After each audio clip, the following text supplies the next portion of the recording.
Well, hey, y'all are this afternoon. This is your buddy George Jones over at the Bergen Gun Range with my next installment on Hey, I got this old used gun. The old used gun we got today is a damn Jim Jim Jim. It's a pretty good gun.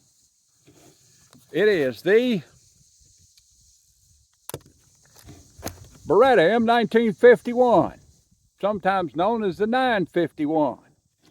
Now, it's generally thought of that this gun was invented or came out or was put into service in 1951, and in fact it was put into service in 1951. But it began its design a lot earlier than 1951. The Italians were looking for a replacement for their gay, silly, spaghetti, whatever kind of weird ass gun they had. They wanted something more conventional. They were still using World War I guns and private purchases and M1935s and 32, which weren't very powerful, and that sort of thing. And they wanted something new, so they started designing this about 1943. By late 1944, they were in pretty bad shape in terms of weapons production, and they had a problem with weapons production because the 14th Armored was using their parking lot for a tank park. That's what it comes down to. It is a good design, and it has been around for many years. It's one of the weapons that replaced law enforcement handguns in Europe at the end of World War II, after all the tankers and paratroopers had stole every handgun in Europe and took them home with them and stiffed every hooker and drank up every drop of good booze. So the economy was in kind of bad shape. Um, but it was a new gun that everybody seemed to want to buy. Uh, Spain bought them, France bought them, you know. Uh, Germany didn't, I don't think, but a lot of the other minor European countries that needed a law enforcement handgun adopted this just as soon as it came on the market. Looks a little bit like a 92. I think that's where they got it from. Also looks and functions a little bit like a Walther P38. Internally, it looks a lot like a Walther P38. It has a crossbolt safety, which is mounted back here on the, make sure, which is mounted back here on the, toward the dovetail. Okay. The magazine release is almost a heel catch. It's right here. It has a nice lanyard loop. It is a what's referred to as a single action handgun. Is you got to cock it the first time or work the slide the first time. Uh, some of the controls on it look a little bit like a uh, P38. Grips look a lot like a P38. This looks a lot like a P38. Well, okay, I've done run my mouth long enough about it. Let's see how it shootifies.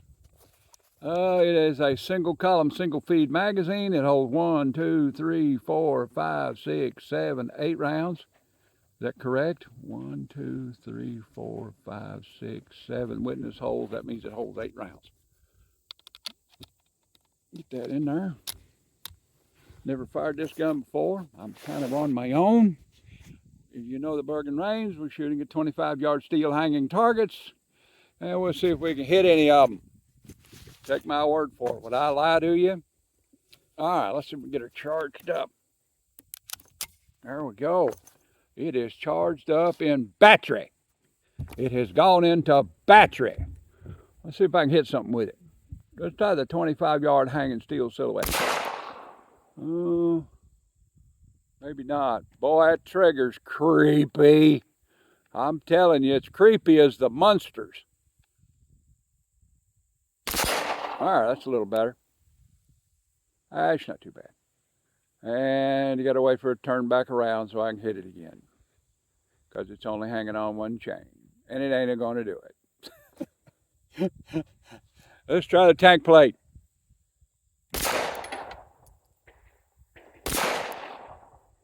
Not being very lucky at it. There we go. Now we got something going. That is a 12-inch by 12-inch, I guess AR 350, whatever. It's an inspection plate off the bottom of a Chaffee tank. And we're just kind of laying around there. I can't even see if you can see what I'm seeing.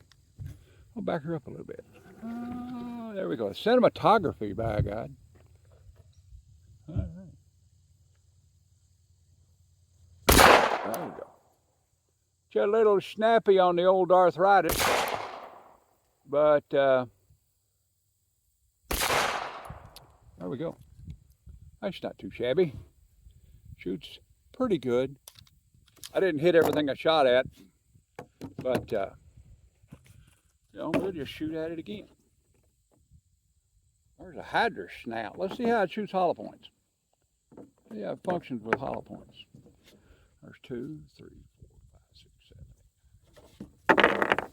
We got some of this Pakistani-made ammunition. Stick that hydra snout in there randomly.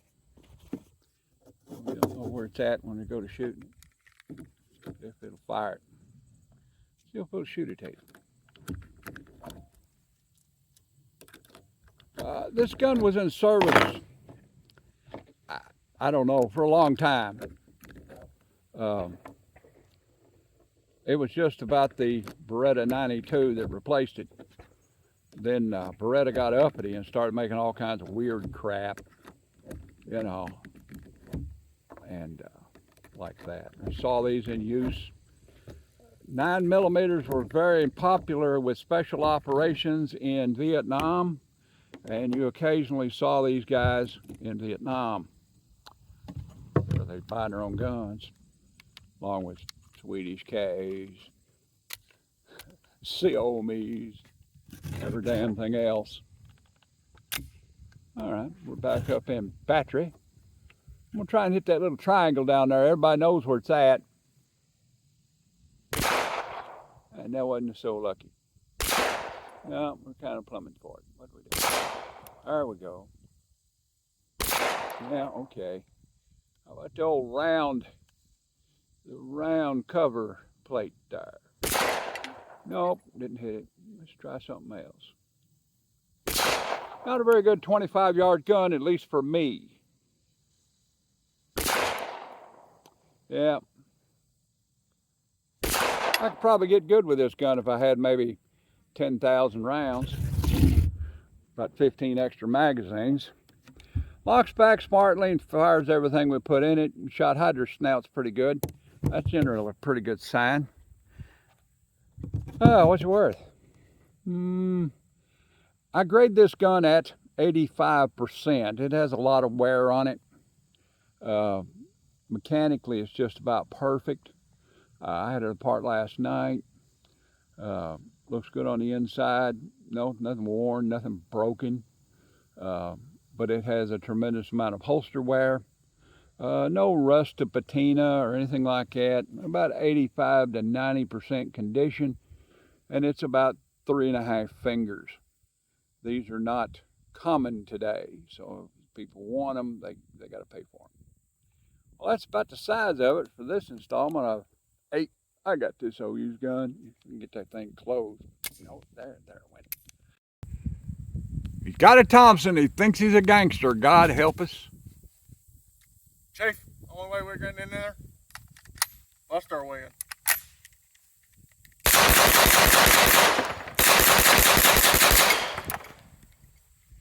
And now you know why people love them. Thank you all. Subscribe.